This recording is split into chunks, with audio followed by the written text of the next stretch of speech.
जानकी अम्मा को गांव में सभी देसी घी की टिक्की वाली अम्मा के नाम से बुलाते थे। जानकी अम्मा पिछले 10 साल से देसी घी की टिक्की का ठेला लगाती आ रही थी। पहले अम्मा ये काम नहीं करती थी। अम्मा ने ये काम अपने बेटे की पढ़ाई लिखाई के लिए तब शुरू किया था जब अम्मा का बेटा मोहित कॉलेज की पढ़ाई के लिए शहर गया था। बेटे के कॉलेज की फीस भरने के लिए जानकी अम्मा ने देसी घी की टिक्की का ठेला लगाना शुरू किया और आज जब बेटा पढ़ लिख कर अच्छी नौकरी पर लग गया तो अम्मा को भूल गया। अरे यार, मैं जब भी अम्मा के ठेले पर देसी घी की टिक्की खाने आता हूँ एक बात नोटिस करता हूँ। अम्मा ये एक पत्ता टिक्की का किस लिए बना कर रखती है? तुम्हें नहीं पता? अरे मुझे तो ये बात पहले से पता है। अरे अम्मा ये टिक्की अपने बेटे के लिए रखती है। जब भी ठेला शुरू करती है तो सबसे पहले 2 टिक्की बढ़िया सी तैयार करके अपने बेटे के लिए रख देती है। तो बेटा यहीं पास में रहता है क्या? फ्री होकर आ जाता होगा खाने। भैया लगता है गाँव में नए आए हो। अम्मा का बेटा तो पहले कई सालों से मिलने ही नहीं आया, शहर में रहता है वो। जिस बेटे को पढ़ाने लिखाने के लिए अम्मा ने ये देसी घी की टिक्की का ठेला शुरू किया था, वही बेटा शहर में पैसे कमाते ही अपनी माँ को भूल गया। अम्मा पहले कई सालों से उसी की आस में टिक्की बनाकर रखती है कि शायद एक दिन उनका बेटा आएगा और बोलेगा अम्मा टिक्की दो। अब तो अम्मा को कम सुनाई देता है, थोड़ा तेज बोलना पड़ता है तब उन्हें सुनाई देता है। अरे अम्मा कैसी हो? ठीक हूँ बेटा। अम्मा बढ़िया सी करारी सी टिक्की बना दो। अभी देती हूँ बेटा। अम्मा जैसे बहुत सी खाने की चीजें होती हैं, उनमें से टिक्की का ठेला ही लगाना आपको सही क्यों लगा? और देसी घी की टिक्की ही क्यों? बेटा देसी घी की टिक्की मेरे बेटे मोहित को बहुत पसंद है। जब वो छोटा था तो अक्सर वो देसी घी की टिक्की बनवाता था। फिर जब वो कॉलेज में आया तो पढ़ाई के लिए पैसों की जरूरत थी। मैंने उसी की पसंद की देसी घी की टिक्की बनाकर बेचना शुरू कर दी।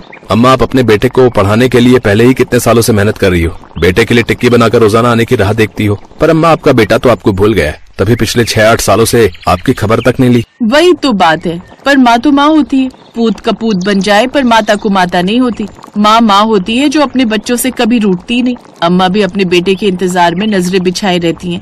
पता नहीं अम्मा का बेटा कब लौटेगा। जानकी को पूरा गांव जानता था, इसलिए सब जानकी की बहुत इज्जत करते थे। जानकी ने कभी मौसम की परवाह नहीं की।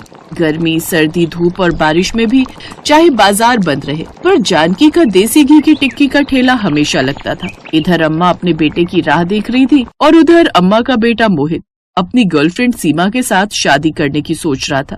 देखो मोहित बेटा, सीमा हमारी इकलौती औलाद है। हम चाहते हैं कि वो हमारे साथ रहे। तो कहीं ऐसा तो नहीं कि तुम गांव से अपनी माँ को भी यहाँ ले आओगे और अलग रहने लगोगे? नहीं अंकल, मेरी माँ तो कभी शहर आई नहीं। पिछले कई सालों से मैं भी गाँव नहीं गया। मेरा ना तो गाँव जाने का विचार है और ना ही माँ को यहाँ लाने का। हाँ, शादी के मौके पर माँ को यहाँ ले आऊंगा और फिर शादी के बाद वापस भेज दूंगा। मैं सीमा के साथ इसी घर में रहूंगा। पापा अब तो मान जाइए। और फिर इधर मोहित और सीमा की शादी तय हो गई। मोहित को बस शादी के लिए जानकी को गांव से लाना था। अब वो अपनी ऑफिस की छुट्टियों का ही वेट कर रहा था। कुछ दिनों से बहुत बारिश हो रही थी, पर जानकी अम्मा ने बारिश में अपना काम नहीं छोड़ा था। इतनी तेज बारिश हो रही है, फिर भी हमारी जानकी अम्मा को ठेला लगाना ही है। क्यों अम्मा? क्या करूँ सोना बिटिया, घर पर मन ही नहीं लगता। आदत हो गई है। मौसम बदलते हैं पर मैं नहीं बदलती। मेरे लिए हर दिन एक सा है। पर तू बता, तू इतनी बारिश में क्यों घूम रही है? मैं तो तुम्हारे लिए खुशखबरी लाई हूँ। मोहित का फोन आया मेरे नंबर पर, बोल रहा था कल वो तुम्हें लेने आ रहा है। कुछ दिन बाद उसकी शादी है। सोना की बात सुनकर जानकी की खुशी का ठिकाना नहीं रहा। मोहित शादी कर रहा है, मुझे लेने के लिए आ रहा है। मेरा बच्चा, मेरा लाल इतने सालों बाद गाँव आ रहा है। किस समय आएगा? कल शाम तक आ जाएगा। सोना की बातें सुनकर जानकी बहुत खुश होती है। जानकी मोहित के आने का इंतजार करने लगी। जो भी ठेले पर टिक्की खाने के लिए आता, जानकी सबको यही कहती, कल मेरा बेटा मुझे लेने आ रहा है। तो माना मैं तुम्हें अपने बेटे से मिलवाऊंगी। अच्छा, ये तो बहुत ही खुशी की बात है अम्मा। आऊंगा, जरूर आऊंगा। तुम भी आना और तुम भी। सबने हाँ में जवाब दिया। जानकी को खुश देखकर सारे ग्राहक भी बहुत खुश थे। अगले दिन पूरा गांव जानकी अम्मा की दुकान पर इकट्ठा हुआ। सबको जानकी की खुशी देखने की चाह थी। अम्मा सुबह से ही तैयार हो गई थी और बेटे के लिए सबसे स्पेशल देसी घी की टिक्की बनाई। आज मेरा मोहित आ रहा है, देखना जैसे ही आएगा कहेगा अम्मा टिक्की दो। अरे सोना, कितना समय है, फोन तो मिला जरा, कहाँ है अभी वो? हाँ अम्मा, वही फोन ही मिला रही हूँ, पर मोहित का फोन नहीं मिल रहा। शाम होने लगती है, बारिश फिर से शुरू हो जाती है। भीड़ धीरे धीरे छटने लगती है। अम्मा बारिश हो रही है तुम्हारे बेटे से फिर मिल लेंगे। हाँ हाँ हाँ, अब तो वो कुछ दिन यहीं रहेगा, तुम कल आ जाना। अम्मा शायद बारिश की वजह से उसे देर हो रही हो। आप चिंता मत करो, आ जाएगा। घर चली जाओ अम्मा, बारिश तेज हो रही है, भीग जाओगी, बीमार पड़ जाओगी। फिर मोहित आएगा और तुम्हें बीमार देखेगा तो सोचो कितना दुखी होगा। अच्छा चल ठीक है, फिर मैं ठेला घर ले जाती हूँ, तो उसको फोन पर कहना कि घर ही आ जाएगा। सारी रात बीत गई, मोहित नहीं आया। जानकी अम्मा ने फिर से टिक्की का ठेला लगाया तो लोग अब बातें बनाने लगे। अम्मा तुम्हारा बेटा तो आया ही नहीं। अरे कभी आएगा भी या नहीं? बस ऐसे ही बोलती रहती हो कि मेरा बेटा आएगा, मेरा बेटा आएगा। अरे लगता है अम्मा बुढ़ापे में सठिया गई है। हमें भी कल बारिश में भिगा दिया, हम तो आज नहीं खड़े होंगे। तो जाओ ना, किसने कहा यहाँ खड़ा होने के लिए? अम्मा को परेशान मत करो, कोई जरूरत नहीं है यहाँ खड़े होने की। मैं अकेली ही काफी हूँ अम्मा के साथ। सोना, तूने मोहित को फोन किया? कल वो आया ही नहीं। हाँ अम्मा, वो मोहित को काम था इसलिए आ जाएगा। बात सुन सोना, जरा मोहित से बात तो करवा, मैं खुद कहूंगी ना तो जरूर आएगा। हाँ अम्मा, अभी करवाती हूँ। सोना मोहित को फोन करती है। हाँ सोना बोलो। मोहित, जानकी अम्मा बात करने के लिए कह रही है। हाँ जल्दी करवाओ, मुझे देर हो रही है, बहुत काम है यहाँ। सोना जानकी के हाथ में फोन देती है। फोन पर हेलो करते ही जानकी अम्मा फूट फूट कर रोने लगती हैं। मोहित, मेरे बच्चे, कब से तेरी राह देख रही हूँ। तू कह रहा था कि कल आऊंगा, तू आया ही नहीं।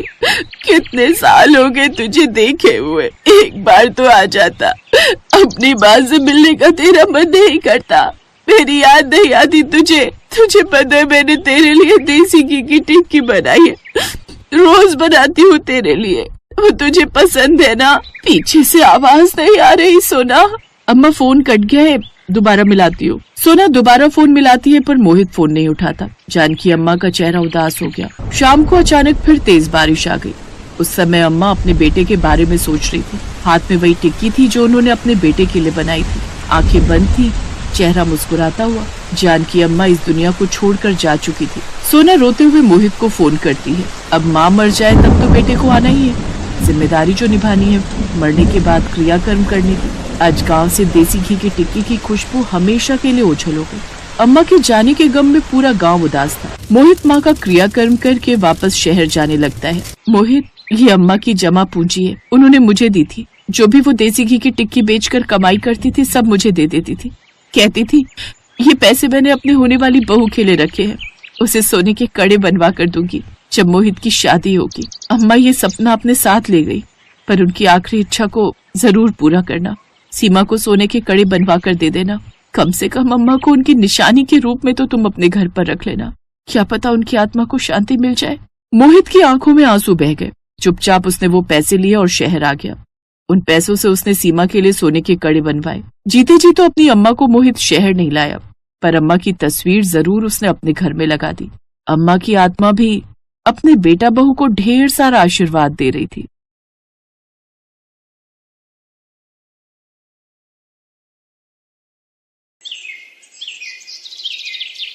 सीमा एक गरीब परिवार से थी जिसके पिता पापड़ी चाट का ठेला लगाकर घर खर्च चलाते थे।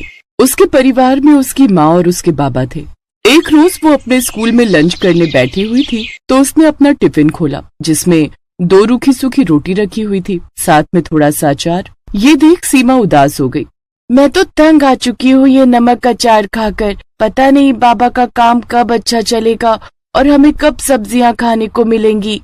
फिर जैसे तैसे मन मार कर उसने उस रोज भी अचार और रोटी खा ली। दरअसल सीमा का परिवार गरीब था और सब्जियों के दाम आसमान छू रहे थे और उनकी इतनी कमाई नहीं थी कि वो इतनी महंगी सब्जियां बनाकर खा सके। लेकिन रोज रोज अचार के साथ रोटी खाकर भी वो परेशान हो चुकी थी। उसी शाम, माँ आज मुझे सब्जी के साथ रोटी खानी है, कितने दिन हो गए सब्जी खाए हुए।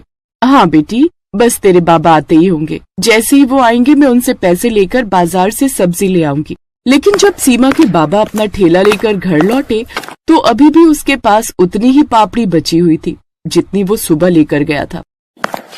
सीमा की माँ को समझते देर नहीं लगी कि आज भी कमाई नहीं हुई है, लेकिन वो सीमा का दिल भी नहीं तोड़ना चाहती थी। इसलिए उसने प्याज टमाटर का मसाला भुना और उसमें पापड़ी का चूरा डालकर उसकी सब्जी बना डाली जो कि सबको बड़ी पसंद आई।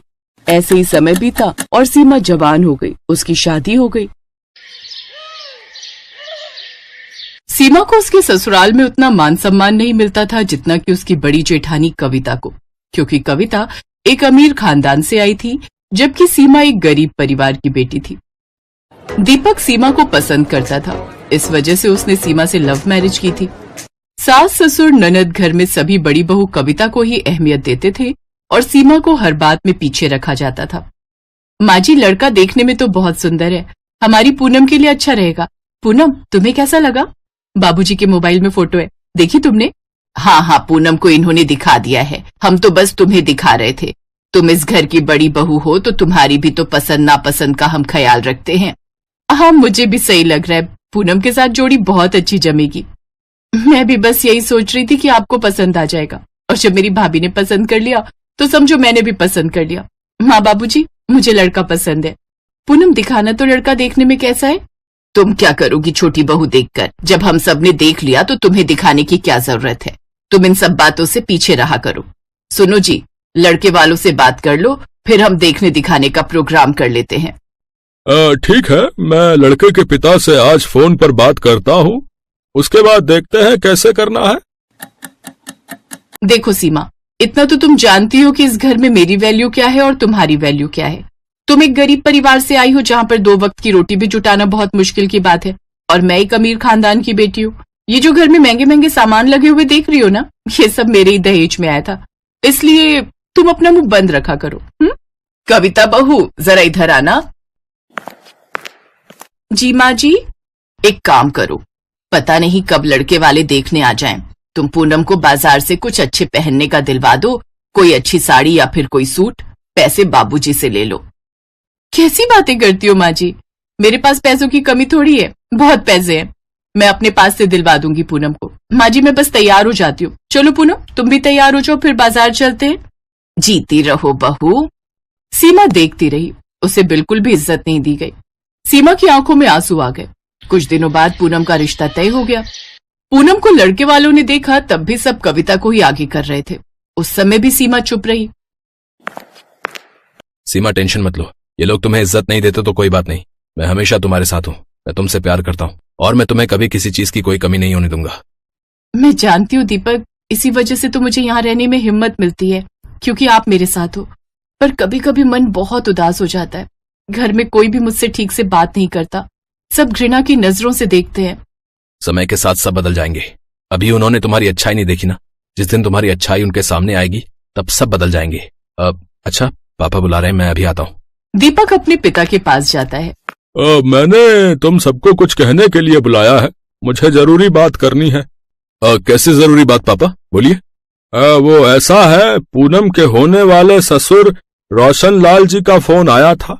वो हम सबके साथ मिलकर प्राचीन माता के मंदिर जाना चाहते हैं। वो कोई भी शुभ काम करने से पहले माता के मंदिर जाकर ही आशीर्वाद लेते हैं। उनका मन है कि हम सब भी उनके साथ जो है साथ चलें। तो मैंने जो है उन्हें हाँ बोल दिया। कल सुबह ही बोल रहे हैं चलने के लिए, तो तुम सब तैयार हो जाओ, ठीक है? एक गाड़ी उनकी होगी और एक गाड़ी हमारी। हाँ हाँ ठीक है। बड़ी बहू, तुम खाने पीने के सामान की तैयारी कर लो, रास्ते में भूख लगेगी और पूनम के ससुराल वाले भी होंगे, हमें ही इंतजाम करना चाहिए। पता नहीं वो लोग कुछ खाने का लाएंगे भी या नहीं। ठीक है माँ जी, मैं देख लूंगी।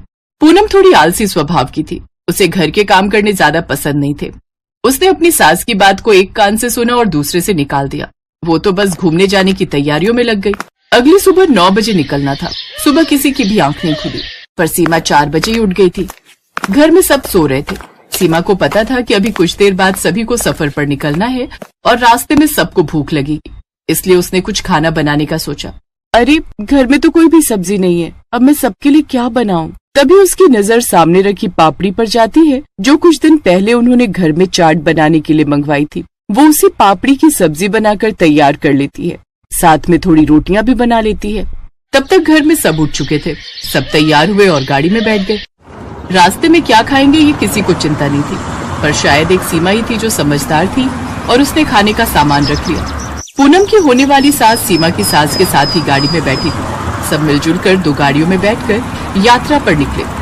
अरे, मैंने तो ब्लड प्रेशर की दवाई खानी है, पर दिमाग ही नहीं आया कि खाने का डिब्बा पैक भी किया, पर घर पर ही भूल आई। क्या करूं, उम्र के साथ साथ याददाश्त भी कमजोर हो गई है। तभी तो सोच रही हूँ पूनम शादी होकर घर आ जाएगी तो सब कुछ जिम्मेदारियां संभाल लेगी। माँ हम लोगों ने कुछ खाने का रखा था, माँ जी को दे देते ही दवाई ले लेंगी। कविता आगे वाली गाड़ी में है, एक बार पूछो अपने भैया को फोन करके। पूनम फोन करती है तो पता चलता है कि कविता ने खाने का कुछ भी नहीं रखा। सीमा गाड़ी में बैठी सब कुछ सुन रही थी। अब उससे रहा नहीं गया और वो बोली, आंटी जी वो मैंने पापड़ी की सब्जी और रोटियां बनाई हैं। वो घर में सब्जी थी नहीं, इसलिए मैंने वही बना डाली। बचपन में माँ बनाती थी, उन्हीं से सीखा था। अरे वाह, पापड़ी की सब्जी, ये तो सुनने में ही बड़ी मस्त लग रही है। पापड़ी की सब्जी बनाने वाली बहू, जल्दी से परोस देना। ये तो बहुत अच्छी बात है आंटी जी, मैं अभी सबके लिए खाना परोस देती हूँ। तुमने कब बनाई बहू? वो माँ जी सुबह 4 बजे आँख खुल गई थी तो मैंने सोचा कुछ खाने का बना लेती हूँ। सीमा ने एक प्लेट पर रोटी और सब्जी रखकर पूनम की होने वाली सास को दी। भूख भी सभी को लगी थी। सभी ने पापड़ी की सब्जी रोटियों के साथ खाई। सबको वो पापड़ी की सब्जी बड़ी पसंद आई और सबने सीमा की खूब तारीफ की।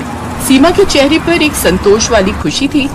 अगर सीमा सुबह जल्दी उठकर खाना न बनाती तो आज सब भूखे रहते। पूनम के ससुराल वालों पर भी बहुत बुरा असर होता। पूनम, तुम्हारी सीमा भाभी बहुत समझदार है। मैं चाहती हूँ कि तुम भी अपनी सीमा भाभी की तरह समझदार बनो और हमारे घर को पूरी तरह संभाल लो। सीमा, तुम बहुत समझदार हो। सीमा, तुम जैसी बहू किस्मत वालों को मिलती है। तुमने आज हम सब की इज्जत बचा ली। तुमने आज एक समझदार बहू होने का फर्ज निभाया। जीती रहो बहू, जीती रहो। उस दिन सीमा को एहसास हुआ कि जो ससुराल वाले उससे दूरी बनाकर रहते थे, आज वो सब उसे बहुत सम्मान भी दे रहे हैं और बहुत प्यार से भी बात कर रहे हैं।